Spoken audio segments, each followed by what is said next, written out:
There are new calls to address Syracuse's vacant house fire crisis. Nearly a third of fires Syracuse firefighters battled last year were at vacant homes, and the cost adds up quickly. The Syracuse Auditor is now calling for better prevention on this. In a new report, he calls for more than 20 new recommendations to prevent vacant house fires, including putting boards with giant X marks on vacant homes deemed uninhabitable, beefing up the boarding up of houses so nobody breaks in, and professionalizing code enforcement officers with uniforms and body-worn cameras. CBS 5's Nicole LaFiandra is in with the latest right now. Yeah, Michael, fires in vacant homes here in Syracuse have been an issue for years. One of many examples here behind me. Take a look. On Rich Street, properties just like this one will have a long road to eventually being redeveloped into something functional.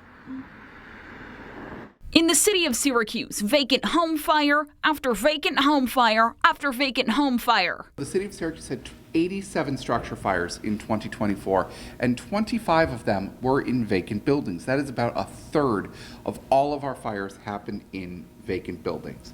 Fighting something like this doesn't come cheap. The fire department response ranged from a $3,000 response to a $20,000 response, averaging around $10,000 for a total of about $250,000 just in fire department response for all of the fires. The auditor's office showing a heat map of where the fires were concentrated in 2024.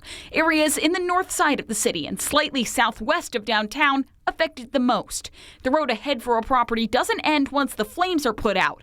The property often goes to the Greater Syracuse Land Bank. Their job is to make it functional again. Many of those may eventually come to the land bank, and we'll be more likely to have to demolish it if by the time it gets to us it has fire damage.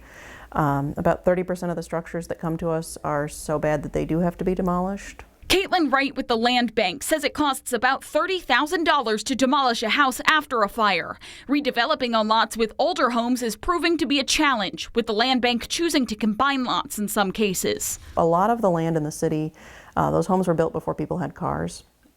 And so it wasn't uncommon for a 33-foot lot to have a house on it. Well, now if you have to have a 6-foot setback on one side and probably 12 feet on the other for your driveway, that's going to leave you with a pretty narrow house.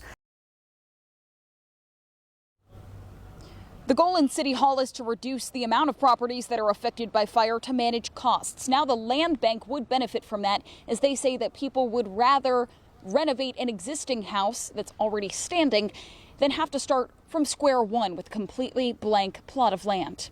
In Syracuse, I'm Nicole LaFiandra. You know, the auditor may bring up some good points, but I can't help but think of the people who live next door to what you're standing in front of, live across the street from it. What a tremendous blight. I mean, that house couldn't have been in pristine condition beforehand, but after the fire, it's simply so ugly in a neighborhood.